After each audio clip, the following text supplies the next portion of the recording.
I'm not teaching, I'm publicly learning. But hi and welcome to Learning for the Life in the UK test, part 54, Ireland. That is on page 27, while doing morning stretching. And if you participate in the morning stretching, let's set you on the screen. During his period. Now obviously we should read that book in one through, and now a section coming afterwards, after the one previous, has something to do with the first one. So during his period, Ireland was an almost completely Catholic country. That is the sense of a new section. We have no idea who during this period is. And I read his period, it's this. So it changes a lot. But we still don't know what period we're talking of. So what I said is mitigated but not false. So if we're suddenly starting to talk about a Mary, it is not that unlikely that we are thinking halfway through where we're talking about Mary, the child of Catherine of Aragon and Henry VIII. But we had talked about Mary, the Queen of Scots, who was a cousin of Elizabeth I, and no, we don't know it, but it's possible that she was also a cousin of Mary. But we don't know, but it must not be so. We have not enough information. Now, during this period, now it is not so easy always to know what period we are talking about.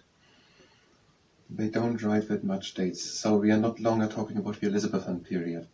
Elizabeth had died in 1603, Elizabeth I. We are talking about the time of the reign of King James VI of Scotland and King James I of England, England, Wales and Ireland. During this period, Ireland was an almost completely Catholic country. We had something about that. Attempts by the English to impose Protestantism in Ireland led to rebellion and much brutal fighting. So Ireland was almost completely Catholic during the reign. Henry VII and Henry VIII had extended English control outside the Pale. See page 17. Oh, that is what I mean. They mean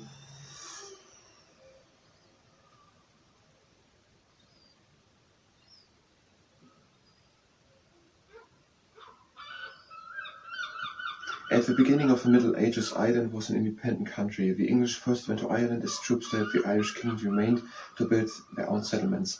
By 1200, the English ruled an area of Ireland known as the Pale. So Pale is the region, the name of the region, around Dublin. Some of the important lords of other parts of Ireland accepted the authority of the English king.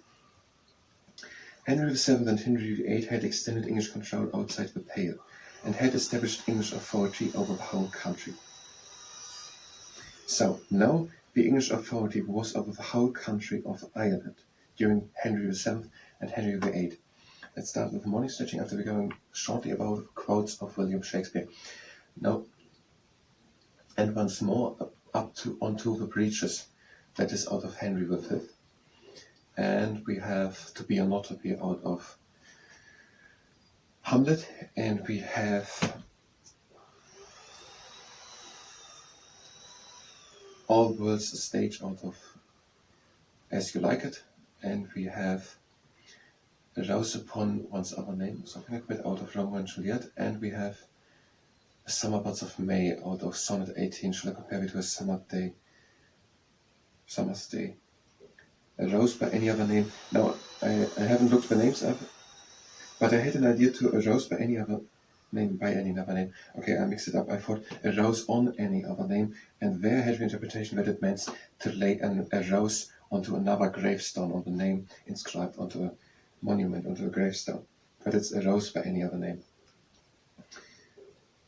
Okay, the Darling Buds of May. The Darling Buds of May is out of Sonnet 18. The Darling Buds of May. All the world's a stage, as you like it. A Rose by Any Other Name, Romeo and Juliet. To Be or Not to Be, Hamlet, and once more unto the breach, Henry V. Let's do a bit of morning stretching. We are having the feet standing. Let's let's say, more shoulder wide apart. We're breathing in and doing forward shoulder circles.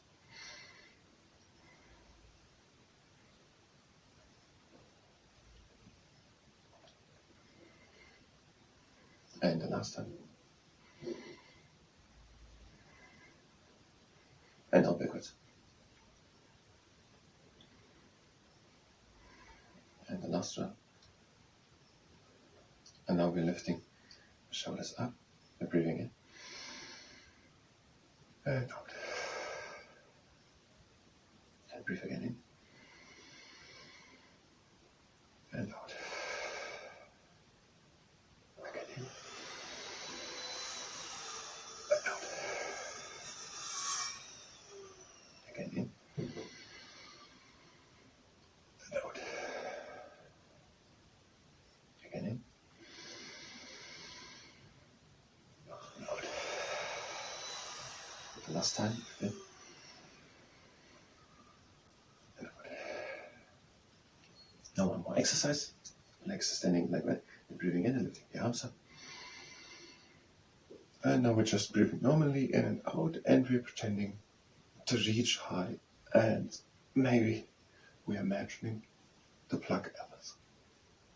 So reach high with one hand and then the other.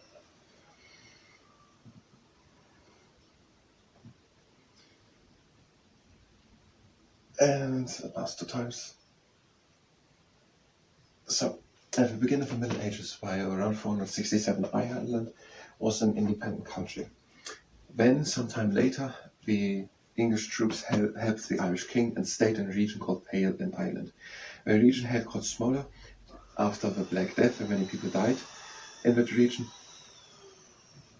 But under King Henry VII, who was the one of the Wars of the Roses of the House of Lancaster, who won and became the King of England, and probably his son, Henry VIII extended the rule over their authority over whole Ireland. Henry VIII took the title King of Ireland.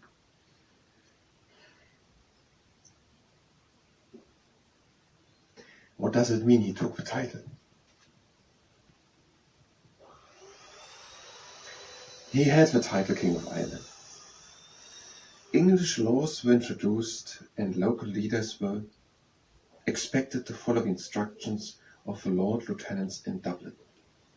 So, King Henry VIII had now the title King of Ireland, and the English laws were introduced in Ireland. And with the local leaders, I guess they mean the clans, but I'm not sure if they still exist. And the local leaders, the important lords, were expected to follow the instructions of Lord Lieutenants in Dublin. So I guess they sent Lord Lieutenants to Dublin, which is near the region of Pale, and the lords had to follow their instructions. And there was also the English law ruling, and King Henry VIII was the King of Ireland. Next exercise.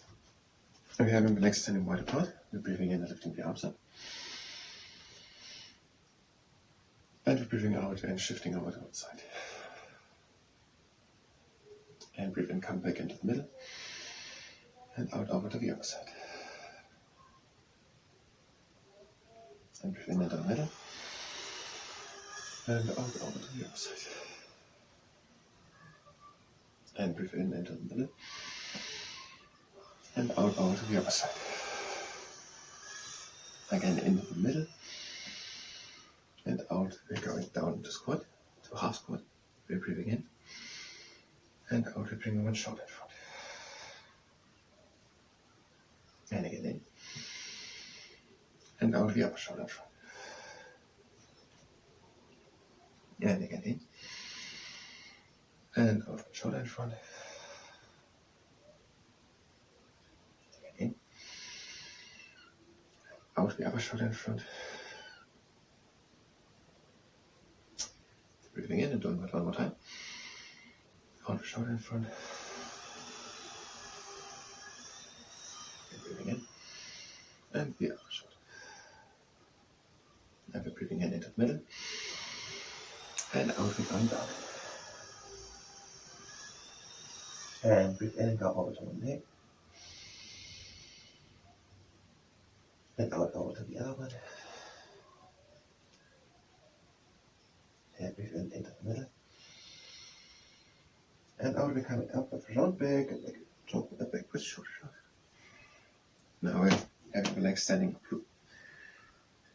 more closer together. The toes are pointing to the outside. We're having an ulnar length space between the heels. We're breathing in. Stick the arms up. And we're breathing out and we're coming down to the garden pose. We're putting the elbows against the insides of the knees. We're breathing in and coming up the back.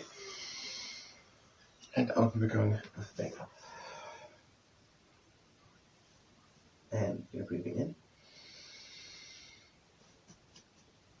And out back into the garden pose. And breathing in straight up the back. And out with the back up. Again in. And out into the garden pose. We're breathing in. And out we're coming up one straight and slow drawn line. So King Henry VIII took the title King of Ireland. English laws were introduced to Ireland. Henry VII and Henry VIII extended the authority of England, of the English king, over half of Ireland. English laws were introduced, and the local leaders had to follow local lieutenants, follow Lord Lieutenants in Dublin. We're doing the seahorse pose. We're placing one heel on top of the knee of the other leg. We're breathing in, and we're doing this only if we can do it without to injure our knee. We're breathing in and out, and we're sinking down. During the reigns of Elizabeth I and James I, many people in Ireland opposed rule by the Protestant government in England. So, Ireland was Catholic. Elizabeth I was Protestant. And let's assume James I also. Under him, the King James Bible was written in English and the authorized version. And we're coming up again. And we're changing the position of the legs. And many people in Scotland were opposing towards the Protestantistic government of England. There were a number of rebellions, so we had much brutal fighting over attempting by the English to impose Protestantism. That was here written around the mid of 15th centuries. So now it is problematic to know if it occurred again. We're coming up again. If it occurred again, these rebellions and conflicts and much brutal fighting, or if you're talking about the same. We're breathing in and going down. And breathe out. Again in. And out. And again in. And out. And again in. Out. Last round, breathe in. Out. Again in. And out. Very close the legs. And out. The people of Ireland were opposing the English Protestantistic government, and there were rebellions against it. During Elizabeth I and James I, now the English rule was extended out during Henry VII and Henry VIII's reign, and Elizabeth I and James I were after them, and already King VIII was the King of Ireland. So I guess it happened after it. Extending their authority, and here named much brutal fighting, must mean that here wars happened, and now later, after King Henry VII, King Henry VIII, now the King of Ireland, Edward VI, Mary or the Bloody Mary, Elizabeth I, and now James I. There were a number of rebellions. The English government encouraged Scottish and English Protestants to settle in Ulster, the northern province of Ireland, taking over the land from Catholic landholders. We don't have time to go into that. Let's look at the quotes again. of William Shakespeare. Once more unto the breaches. To be or not to be, a rose by any other name, all the world's a stage, the darling buds of May, and the 6 wives, the Catherine of Aragon, Anne Boleyn, Jane Seymour, Anne of Cleves, Catherine Howard, and Catherine Parr, and they are divorced, kids, died, divorced kids, thank you very much, the next time.